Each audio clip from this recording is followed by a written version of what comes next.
সংস্কার কর্মসূচি আমাদের পূর্ণ কর্মসূচি। সংস্কার আমরা চাই না তো কে চায়? এই জায়গাটা এই কথাটুকু কিন্তু স্বরাষ্ট্রমন্ত্রী বলেন না। কে বলছে? স্বরাষ্ট্রমন্ত্রী কেন বলবো? প্রধানমন্ত্রী বলতেছেন আমরা সংস্কার চাই না, এটা কোনো কথা না। এটা মোটা দাগে একটা কথা। এখন আপনি যেটা বলছেন সেটা বোধহয় সংবিধান সংস্কার না সংশোধন, এই জায়গাটার কথা এইটা আপনি বলছেন।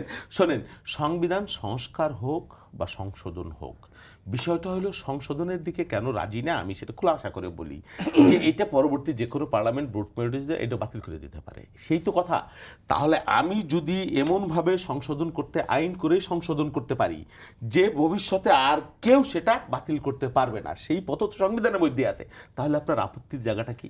কি কারণে আপনি আপত্তি করছেন? সংস্কারের আপত্তিটা কেন আপনাদের? আচ্ছা, সংস্কার সংশোধনে যদি আমাদের আপত্তি আমার কথা শুনেন, সংস্কারের আপত্তিটা কেন করছেন আপনারা? বাস, আচ্ছা, আপনি সংশোধন না বলে সংস্কার কেন বলছেন? এই কথাটা আমি একটু বলি, সংস্কার কমিশন হয়েছে, সেই সংস্কার কমিশনে আমি একটা সংস্কার কমিশনের একটা নির্যাস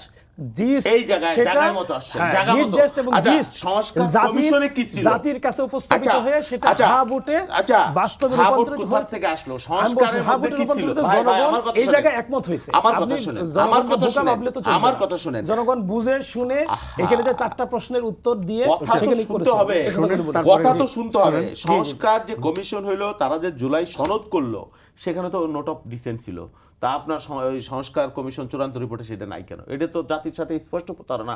আপনি আগে করেছেন, কেন করেছেন? এই কমিশনকে দিয়ে এই যে করেছেন আপনারা, আমি বলি কোনো অপশন ছিল না মানুষের। আপনি ব্যালট ধরাই দিয়েছেন, আপনি ব্যালট ধরাই দিয়েছেন। আমার কথাটা শুনেন, আপনি দেখাইলেন না, এই জায়গাটা আপনি ক্লিয়ার করেন। আপনি আমার কথাটা শুনেন, এই জায়গাটা একটা পণ্য দেখে শুনে কিনলেন যে আসলে এটার আউটপুট হলো। আচ্ছা, আপনি কিনে ব্যবহার করার এই জায়গাটা প্রতারণা হয়েছে কিনা আমার সাথে বলেন তো। আপনি দেখাইলেন কনে একটা, পরে কাজের মেয়ে দিয়ে দিলেন বিয়ের সময়, আর বলবেন যে এটা তালাক দেওয়া যাবে না। হ্যাঁ, বিয়ে হয়ে গেছে, কাবিন হয়ে গেছে, কাজের মেয়ে আমি দিচ্ছি, এটা কিন্তু আপনাকে জানানো হয়েছে আগে। না, এটা ওয়েবসাইটে প্রকাশ করা হয়েছে। তালাক তো দিছি আমরা।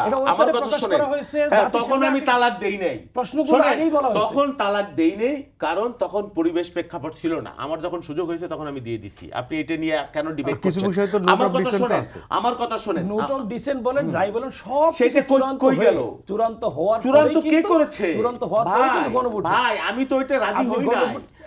আমি তো চূড়ান্ত হওয়ার পরে আপনি যে আদেশ দিয়েছেন, গোল যেটা হইছে, এটাকে আপনি মানবেন না, পুরো খেলা আপনি মানবেন, এটা হইলো না?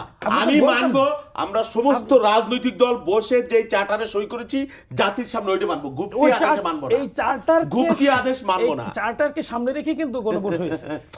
ভাই, আপনি যে গণভোটের আদেশ দিয়েছেন সেটা একটা অন্ধকারের আদেশ। প্রেসিডেন্টকে আপনি মানেন না, প্রেসিডেন্টের ভাষণ মানেন না, মানে মাংস খাবেন না, মাংস ঝোল খাইতেছেন, প্রেসিডেন্টের আলোচনা করতেছেন, প্রেসিডেন্টের আদেশ এখন মানতেছেন, আবার প্রেসিডেন্টকে মানতেছেন না। আপনারা প্রেসিডেন্টকে মানতেছেন না। আমরা প্রেসিডেন্ট যে অধ্যাদেশ দিয়েছে, সেটা বেআইনি অধ্যাদেশ, সংবিধান এলাও করে না, স্পষ্ট এলাও করে না।